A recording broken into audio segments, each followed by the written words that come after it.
এক ভক্ত বেটা, বাড়ি কলকাতা। উনি দীর্ঘদিন ধরে বাড়িতে বসে আছে। বাড়িও খুব অশান্তি।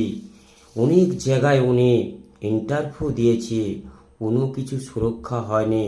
হঠাৎ একদিন মোবাইল ঘাঁটতে ঘাঁটতে উনি ইটিভিতে মায়ের ভিডিও দেখতে পায়। ভিডিও দেখতে পেয়ে উনি মনে মনে করে মানসিক করেছিল, মাগো, আমি এত দূর পড়াশোনা করেছি মা, একটা কোনো কাজ পায়নি, বাড়িতে অশান্তি সবসময়ের জন্য লেগে আছে।